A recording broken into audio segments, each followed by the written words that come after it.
बड़ी खबर सामने आई है। यूएई के फुजैरा में ऑयल पोर्ट और पेट्रोलियम फैसिलिटी पर हमला हुआ है, जिसमें धमाके और आग लगने की खबर सामने आई है। इस हमले में 3 भारतीय नागरिक भी घायल हुए हैं, जिससे मामला और भी गंभीर हो गया है। हमले को लेकर आरोप प्रत्यारोप शुरू हो चुके हैं और क्षेत्र में तनाव और भी ज्यादा बढ़ चुका है। इसी दौरान पिछले 24 घंटों में कई बड़ी घटनाएं भी हुई हैं, जो इस जंग को आगे की दिशा तय कर रही हैं। सबसे पहले फुजैरा हमला पर भारत ने कड़ा संदेश दिया है। यूएई के फुजैरा ऑयल पोर्ट पर हुए हमले ने हालात को और भी ज्यादा गंभीर बना दिया है। इस हमले में 3 भारतीय नागरिक घायल हुए हैं, जिस पर भारत ने सख्त नाराजगी जताई है। भारत सरकार ने साफ शब्दों में कहा है कि आम लोगों को और जरूरी इंफ्रास्ट्रक्चर को निशाना बनाना पूरी तरह से अस्वीकार्य है और इसे किसी भी हालत में सही नहीं ठहराया जा सकता। प्रधानमंत्री नरेंद्र मोदी ने भी इस घटना की कड़ी निंदा करते हुए कहा है कि भारत यूएई के साथ मजबूती से खड़ा रहा है और इस तरह के हमलों को बर्दाश्त नहीं किया जाएगा। भारत ने सभी पक्षों से तुरंत हिंसा रोकने और बातचीत के जरिए समाधान निकालने की अपील की है। साथ ही भारत ने यह भी दोहराया है कि हॉर्मुज़ स्ट्रेट के जहाजों की आवाजाही बिना किसी रुकावट जारी रहनी चाहिए, क्योंकि ये सिर्फ क्षेत्र ही नहीं बल्कि वैश्विक ऊर्जा सुरक्षा के लिए भी बेहद जरूरी है। अगली अपडेट की बात करते हैं तो तेल बाजार में बड़ा झटका लगा है।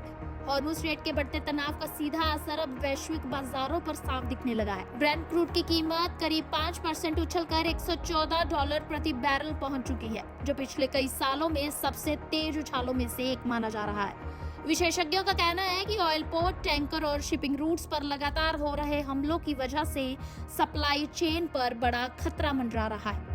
अगर ये स्थिति आगे भी जारी रहती है तो आने वाले दिनों में पेट्रोल डीजल की कीमतों में और भी बढ़ोतरी हो सकती है, जिसका असर आम लोगों की जेब पर भी पड़ेगा।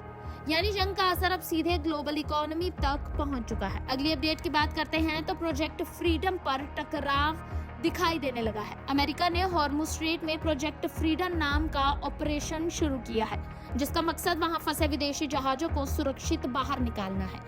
अमेरिका का दावा है कि ऑपरेशन के पहले दिन उसने 2 व्यापारी जहाजों को सुरक्षित रास्ता दिया और ईरान की तरफ से किए गए हमलों को नाकाम कर दिया।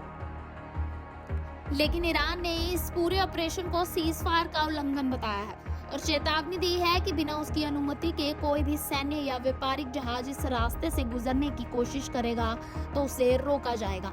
ईरान का दावा है कि हॉर्मुज़ स्ट्रेट पर कंट्रोल वो बनाए रखे हैं और उनका ही यहाँ पर अभी कंट्रोल है और वही तय करेगा कि कौन सा जहाज इस रास्ते से गुजर सकता है और कौन सा नहीं। यानी कि अब टकराव सिर्फ बयानबाजी ही नहीं बल्कि समुद्र में सीधा सीधा आमना सामना बन चुका है। अगली अपडेट की तरफ बढ़ते हैं, जहां अंतर्राष्ट्रीय दबाव बढ़ रहा है। इस संघर्ष में अब दुनिया के कई देश खुलकर अपनी अपनी स्थिति सामने रख रहे हैं। भारत, पाकिस्तान और कनाडा जैसे देशों ने यूएई पर हुए हमले की कड़ी निंदा की है। सभी पक्षों से संयम बरतने की अपील भी की गई है। दक्षिण कोरिया भी अमेरिका के प्रोजेक्ट फ्रीडम मिशन में शामिल होने पर विचार कर रहा है, जिससे ये ऑपरेशन और भी बड़ा रूप ले सकता है। वहीं चीन ने अमेरिका के प्रतिबंधों को मानने वाली कंपनियों के खिलाफ कार्रवाई की चेतावनी दी है, जिससे आर्थिक मोर्चे पर भी टकराव बढ़ता दिख रहा है। सीधी बात यह है कि आज का घटनाक्रम ये साफ संकेत दे रहे हैं कि हालात तेजी से नियंत्रण से बाहर होते जा रहे हैं। एक तरफ हमले और सैन्य कार्रवाई, दूसरी तरफ तेल की कीमतों में भारी उछाल और बढ़ता अंतर्राष्ट्रीय दबाव, ये सब मिलकर इशारा दे रहे हैं कि अगर जल्द हालात नहीं संभले तो ये टकराव पूरी दुनिया को एक बड़े संकट की ओर धकेल देगा। यूएस हो या कनाडा की फास्ट लाइफ, काम, घर और ठंडी हवाओं के बीच बॉडी को चाहिए रोज का नेचुरल केयर। मीट अश्विनोपराश, हितायु का daily wellness hero. 40+ herbs, A2 घी और हनी का पावरफुल मिश्रण। रोज का 1 चम्मच और आपको मिले natural nutrition, strong immunity, cold, fatigue और स्ट्रेस से प्रोटेक्शन। पीढ़ियों से ट्रस्टेड ये आयुर्वेदिक फॉर्मूला डेली एनर्जी बढ़ाने के लिए आज ही ऑर्डर करें अश्विनोपराश।